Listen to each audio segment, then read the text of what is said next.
ولی کو بعض اوقات ایک مقام لاق ہوتا ہے جس کو مقام شتا کہتے ہیں. میں نے کیا کہا؟ جس مقام کو مقام شتا کہتے ہیں. میں سمجھانے جا رہا ہوں. جس طریقے سے حضرت بایزید بسطامی نے کچھ کہا تھا, مجھے جملہ نہیں دہرانا ہے. حضرت منصور نے ان الحق کہا تھا, بایزید نے سبحانی معظم شانی کہا تھا. اسی طریقے سے اور جید صوفیاء جب مقام سکر پہ پہنچے, بہت غور سے سن رہے ہیں, مقام سکر پہ پہنچے, ان کی زبان سے شتا کے کلمات جاری ہوئے. تو اب جب وہ دعویٰ کرتے ہیں کہ سبحانی معظم شانی, تو ہم اہل سنت کہتے ہیں یہ ان کا جملہ شتا کے طور پہ صادر ہوا. کشف المحجوب اگر آپ پڑھ کے دیکھیں تو اس میں بایزید بسطامی کے بارے میں آتا ہے کہ وہ کہا کرتے تھے سبحانی سبحانی ما اعظم شأنی, میں پاک ہوں, میری شان کتنی بلند ہے. تو علی بن عثمان اجویری کہتے ہیں کہ اصل میں اللہ ان کے منہ سے بولتا تھا, کوئی شخص خود تو یہ نہیں کہہ سکتا اپنے بارے میں. تو وہ بولنے والی حق تعالیٰ کی زبان تھی بایزید کے منہ سے. اب یہ وہ عقیدہ ہے جو ہمارا نبی الاسلام کے لیے بھی نہیں ہے. ہم نبی صلی اللہ علیہ وآلہ وسلم کے قلب اطہر پہ قرآن کا نزول مانتے ہیں. ہم یہ نہیں کہتے کہ اللہ تعالیٰ رسول اللہ کے منہ سے بولتا تھا, بلکہ ہم کہتے ہیں اللہ تعالیٰ جو ان پہ نازل فرماتا تھا وہ وہی نبی علیہ السلام ارشاد فرماتے تھے.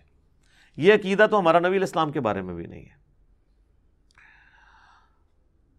اور پھر تذکرۃ الاولیاء کے اندر بھی یہی ان کے دعوے لکھے ہوئے ہیں, اور وہ بھی یہی اسی قسم کی باطل تعویلات کرتے ہیں. اور پھر وہ تو ایک سٹیپ آگے چلے گئے نا. انہوں نے کہا کہ بایزید بسطامی سے جب پوچھا گیا کہ بتائیں قیامت والے دن سب لوگ رسول اللہ کے جھنڈے کے نیچے ہوں گے یا آپ کے جھنڈے کے نیچے ہوں گے؟ یہ پوچھنے والے بٹ کیڑے نے جنہوں نے قرآن حدیث دے ہی نہیں پتا. تو کہتے ہیں میں قسمیاں کہتا ہوں کہ محمد صلی اللہ علیہ وآلہ وسلم اور تمام انبیاء میرے جھنڈے کے نیچے ہوں گے. اور یہاں پہ انہوں نے ختم نہیں کیا, وہ کہتے ہیں لوائی اعظم من لوائی محمد, میرا جھنڈا محمد کے جھنڈے سے بھی بڑا ہوگا. استغفر اللہ واتوب الیہ. حضرت صاحب اگر آپ نے یہ بات کہی ہے نا تو آپ پاکستان میں آئیں تو سب سے پہلے میں پٹیشن فائل کروں گا 295C کی. اب ان لوگوں کے ماننے والوں کو کم از کم ان کتابوں کو پرنٹ کرنے والوں پہ تو 295C لگوانی چاہیے جب تک وہ پرنٹنگ سے توبہ نہیں کرتے. تو پھر وہ مصنف عطار صاحب جو ہیں فرید الدین عطار, وہ اس کی تعویل کرتے ہیں. وہ کہتے ہیں یار کہ بات یہ اتنے بڑے بزرگان دین تھے, یہ کیسے رسول اللہ کی توہین کر سکتے ہیں؟ اصل میں ان کے منہ سے اللہ بول رہا تھا. جب وہ کہہ رہے تھے نا کہ میرا جھنڈا محمد کے جھنڈے سے بڑا ہے, تو اللہ کا جھنڈا تو محمد کے جھنڈے سے بڑا ہی ہوگا.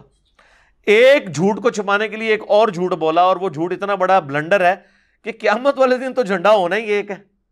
صحیح مسلم میں حدیث ہے قیامت والے دن سب سے پہلے میں قبر سے نکالا جاؤں گا, سب سے پہلے میں شفاعت کروں گا, اور سب سے پہلے میری شفاعت قبول کی جائے گی.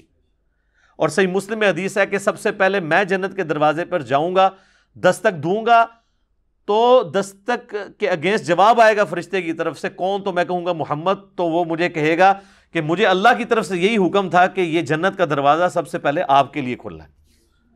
یہ ہے کتابوں کا خدا, یہ ہے کتابوں کا پیغمبر, اور بابوں کا ریلیجن. اب آپ دیکھ لیں. اور اس کو کہتے ہیں شطحیات.